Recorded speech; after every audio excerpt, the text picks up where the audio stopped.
ओम श्री गणेशाय नमः। अथ श्री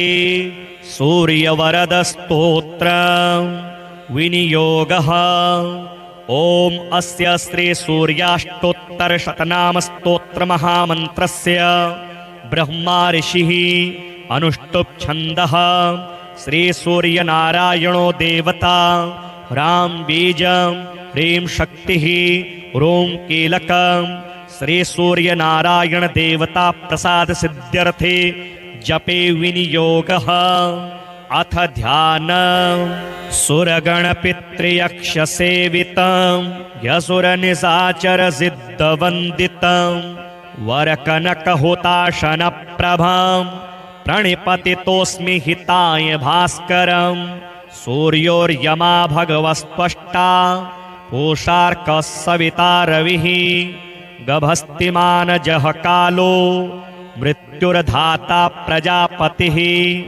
वैशम्पायन उवाच शृणुष्वावहितो राजन्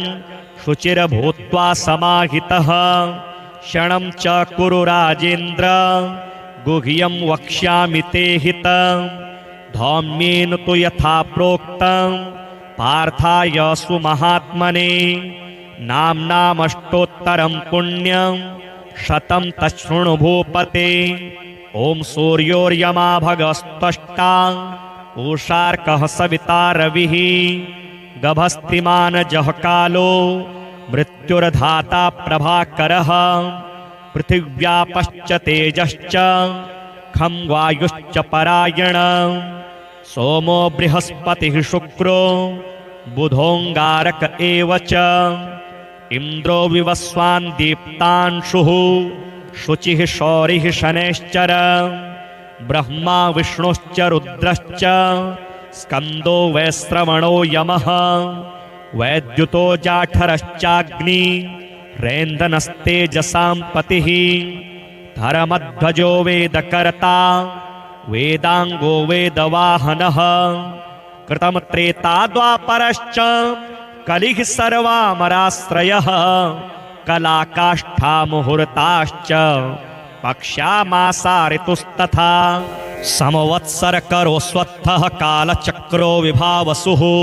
पुरुषः शाश्वतो योगी व्यक्ताव्यक्तः सनातनः। लोकाध्यक्षः प्रजाध्यक्षो विश्वकर्मा तमोनुदः। वरुणः सागरोष्णुश्च जीमूतो जीवनोरिहा। भूताश्रयो भूतपतिः सर्वलोकनमस्कृतः। स्रष्टा संवर्तको वह्निः सर्वस्यादिरलोलुपः। अनन्तः कपिलो भानुः कामदः सर्वतोमुखः। जयो विशालो वरदः सर्वधातुनिचोषिता। मनः सुपर्णो भूतादिः शीघ्रगः प्राणधारणः। धन्वन्तरिर्धूमकेतुरादिदेवोदितिः सुतः। द्वादशात्मारविन्दाक्षः पिता माता पितामहः। स्वर्गद्वारं प्रजाद्वारं मोक्षद्वारं त्रिविष्टपं। देहकर्ता प्रशान्तात्मा विश्वात्मा विश्वतोमुखः। चराचरात्मा सूक्ष्मात्मा मैत्रेण वपुसान्वितः। एतद्वै कीर्तनीयस्य सूर्यस्यैव महात्मनः। नाम्नामष्टशतं पुण्यं शक्रेणोक्तं महात्मना। शक्राच्च नारदः प्राप्तो धौम्यश्च तदनन्तरं। धौम्याद्युधिष्ठिरः प्राप्य सर्वान् कामान् वाप्तवान्। सुरपितृगणयक्षसेवितं यसुरनिशाचरसिद्धवन्दितं वरकनकहुताशनप्रभं त्वमपि मनस्यभिदेहि भास्करं। सूर्योदये यस्तु समाहितः पठेत् स पुत्रलाभं धनरत्नसञ्जयान्। लभेत जातिस्मरतां सदा नरः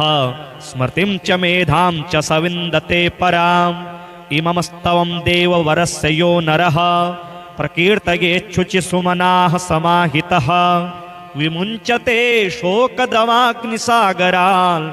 लभेत कामान् मनसा यथेप्सितान्। सुरगणपितृयक्षसेवितं यसुरनिशाचर सिद्धवन्दितं वरकनकहुताशनप्रभं प्रणिपतितोऽस्मि हिताय भास्करम् सूर्योर्यमा भगवस्त्वष्टा पूषार्कः सविता रविः गभस्तिमानजः कालो मृत्युर्धाता प्रजापतिः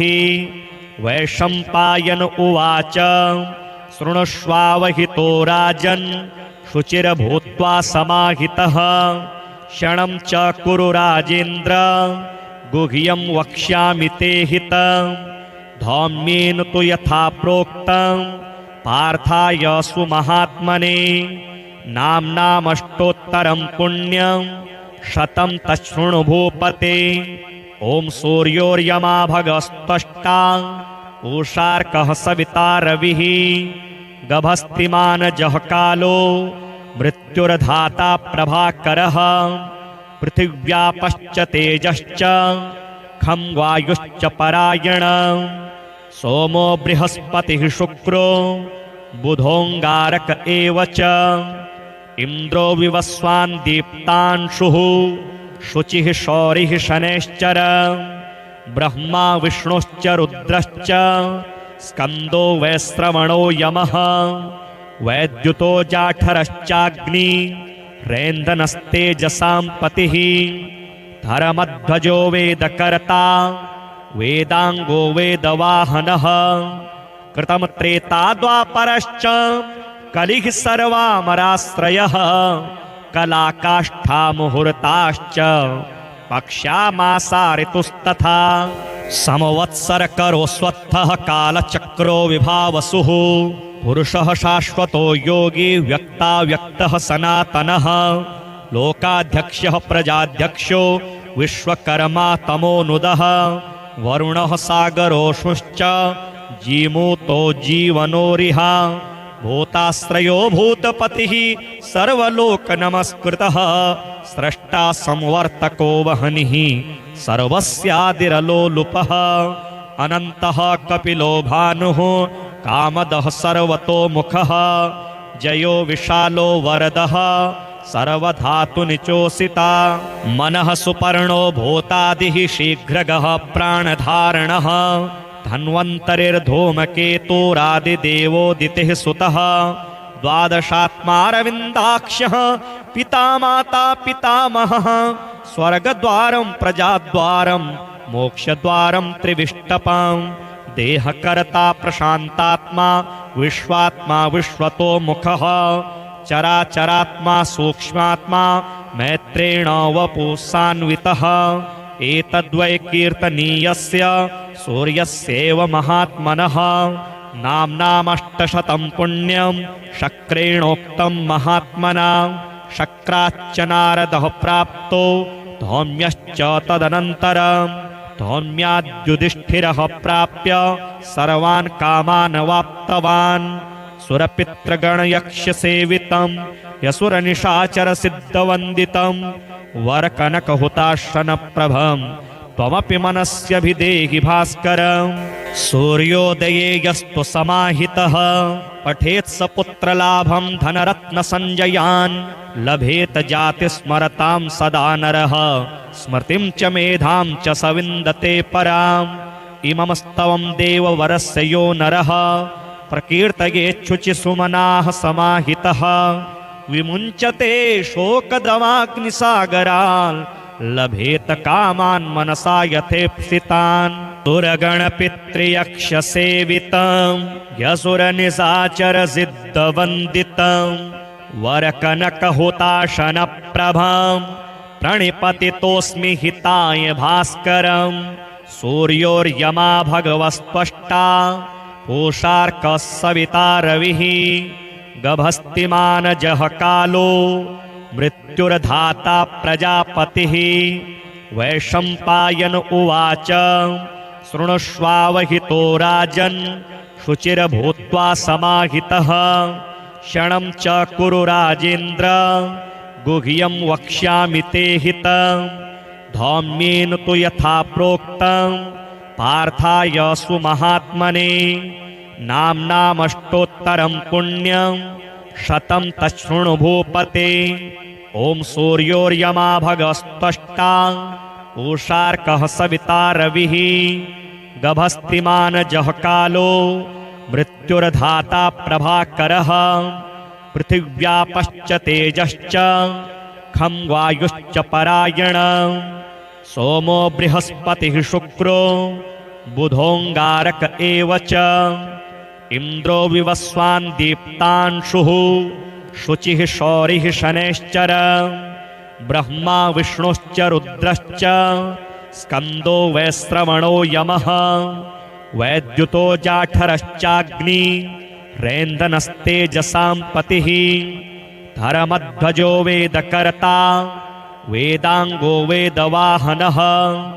कृतं त्रेता द्वापरश्च कलिः सर्वामराश्रयः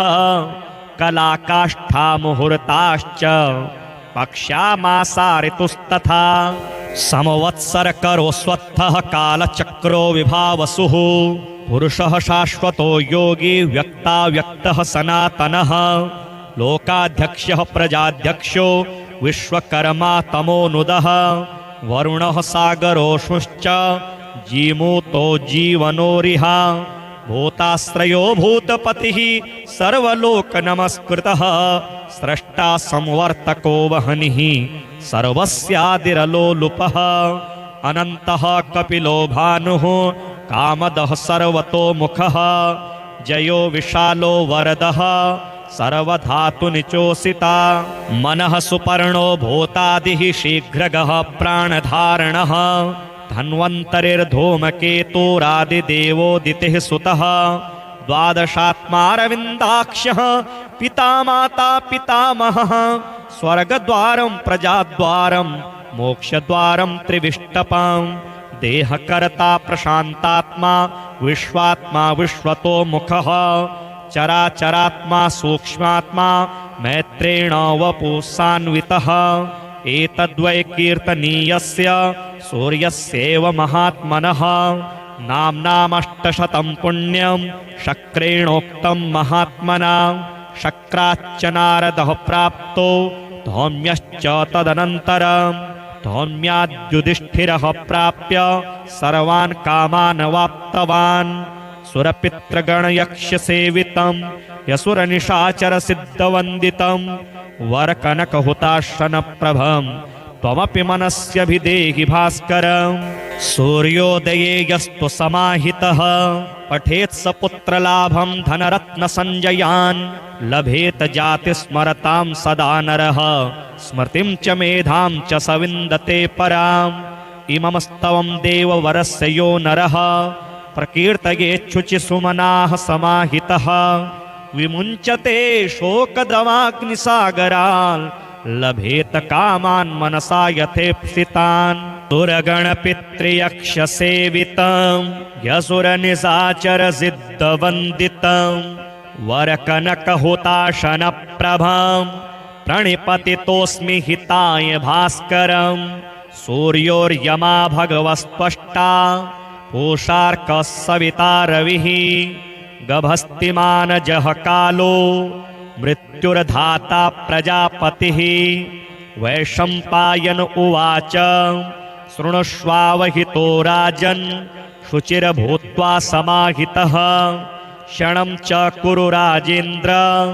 गुह्यं वक्ष्यामि ते हितं धौम्येन तु यथा प्रोक्तं पार्थाय सुमहात्मने नाम्नामष्टोत्तरं पुण्यं शतं तच्छृणु भूपते ॐ सूर्योर्यमा भगस्त्वष्टा पूषार्कः सविता रविः गभस्तिमानजः कालो मृत्युर्धाता प्रभाकरः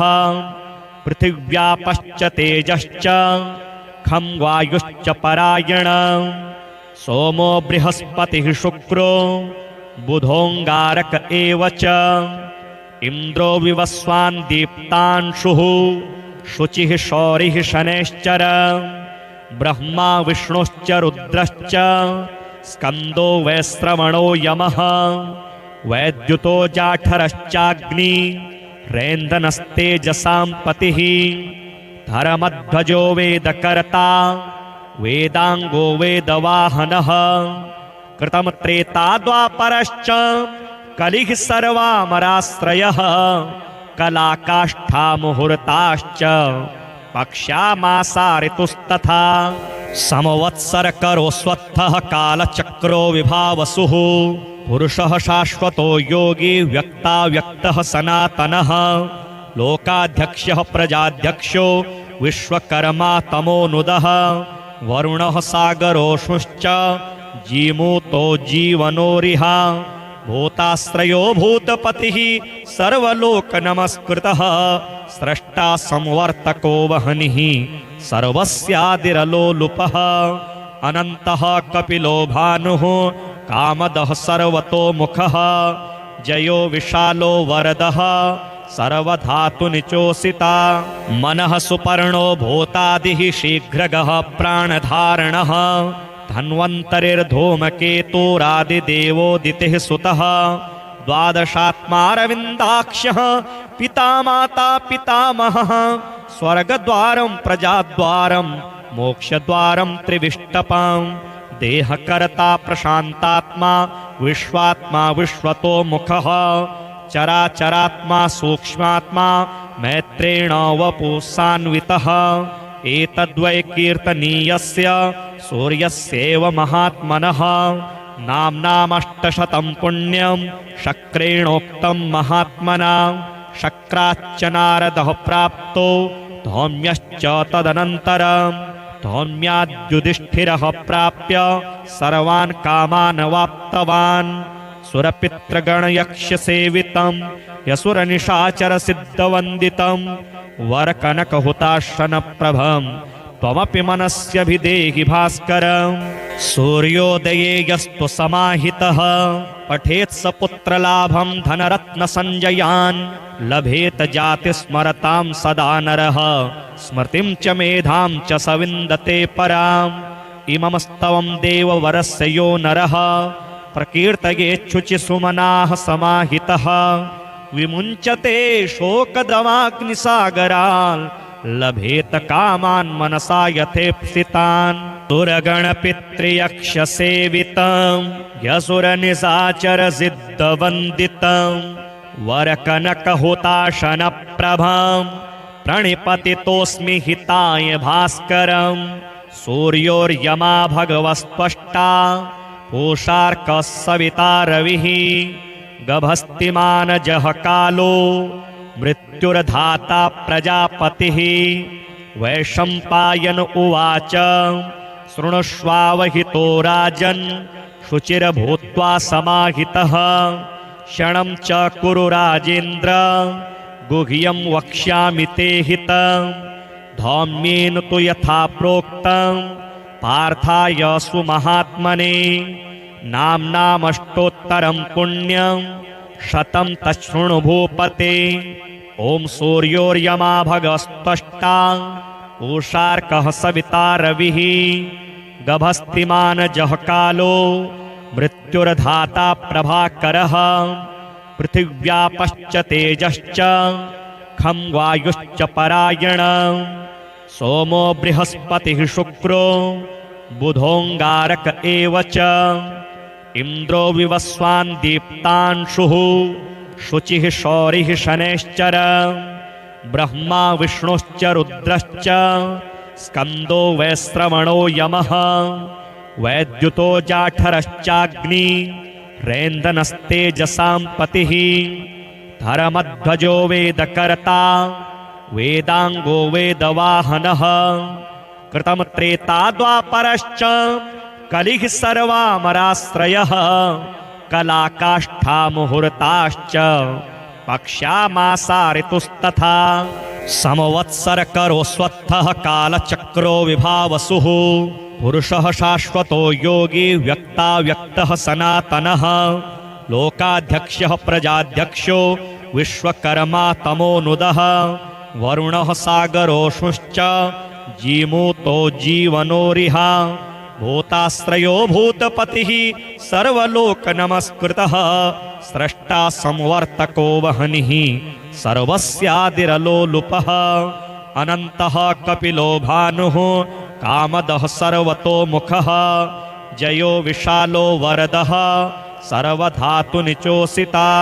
मनः सुपर्णो भूतादिः शीघ्रगः प्राणधारणः धन्वन्तरिर्धूमकेतुरादिदेवोदितिः सुतः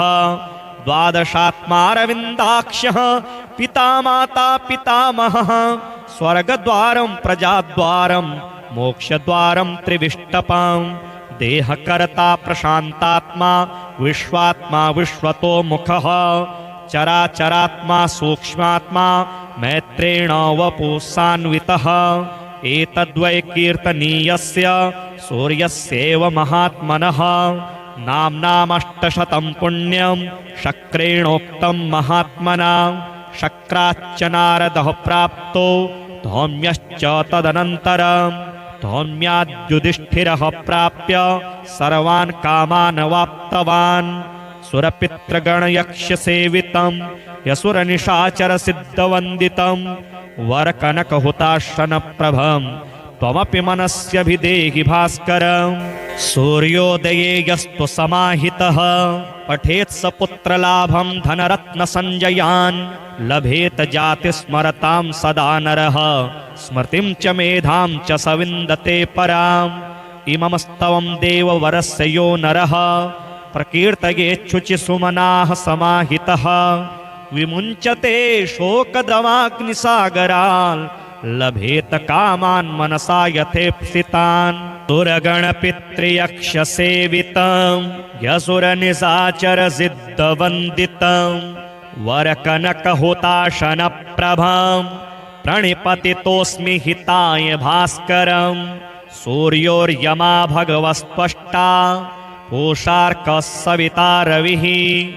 गभस्तिमानजः कालो मृत्युर्धाता प्रजापतिः वैशम्पायन उवाच शृणुष्वावहितो राजन् शुचिर्भूत्वा समाहितः क्षणं च कुरु राजेन्द्र गुह्यं वक्ष्यामि ते हितं धौम्येन तु यथा प्रोक्तं पार्थाय सुमहात्मने नाम्नामष्टोत्तरं पुण्यं शतं तच्छृणु भूपते ॐ सूर्योर्यमा भगस्त्वष्टा पूषार्कः सविता रविः गभस्तिमानजः कालो मृत्युर्धाता प्रभाकरः पृथिव्यापश्च तेजश्च खं वायुश्च परायणं सोमो बृहस्पतिः शुक्रो बुधोऽङ्गारक एव च इन्द्रो विवस्वान् दीप्तांशुः शुचिः शौरिः शनैश्चर ब्रह्मा विष्णुश्च रुद्रश्च स्कन्दो वैश्रवणो यमः वैद्युतो जाठरश्चाग्नि रेन्दनस्तेजसां पतिः धर्मध्वजो वेदकर्ता वेदाङ्गो वेदवाहनः कृतं त्रेता द्वापरश्च कलिः सर्वामराश्रयः कलाकाष्ठा मुहूर्ताश्च पक्ष्यामासा ऋतुस्तथा समवत्सरकरोऽस्वत्थः कालचक्रो विभावसुः पुरुषः शाश्वतो योगी व्यक्ताव्यक्तः सनातनः लोकाध्यक्षः प्रजाध्यक्षो विश्वकर्मा तमोनुदः वरुणः सागरोषुश्च जीमूतो जीवनोरिह भूताश्रयो भूतपतिः सर्वलोकनमस्कृतः स्रष्टा संवर्तको वहनिः सर्वस्यादिरलोलुपः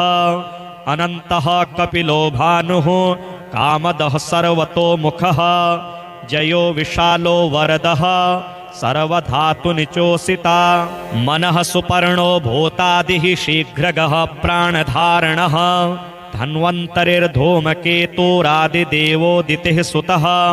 द्वादशात्मारविन्दाक्ष्यः पिता माता पितामहः स्वर्गद्वारं प्रजाद्वारं मोक्षद्वारं त्रिविष्टपां देहकर्ता प्रशान्तात्मा विश्वात्मा विश्वतो मुखः चराचरात्मा सूक्ष्मात्मा मैत्रेण वपुसान्वितः एतद्वै कीर्तनीयस्य सूर्यस्यैव महात्मनः नाम्नामष्टशतं पुण्यं शक्रेणोक्तं महात्मना शक्राच्च नारदः प्राप्तो धौम्यश्च तदनन्तरं धौम्याद्युधिष्ठिरः प्राप्य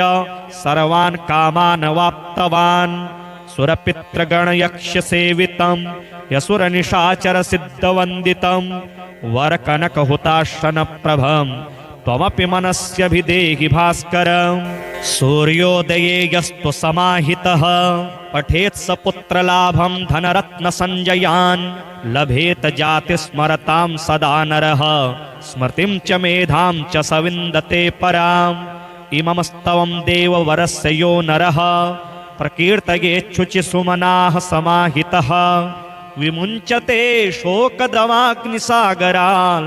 लभेत कामान् मनसा यथेप्सितान् सुरगणपितृयक्षसेवितं यसुरनिशाचरसिद्धवन्दितं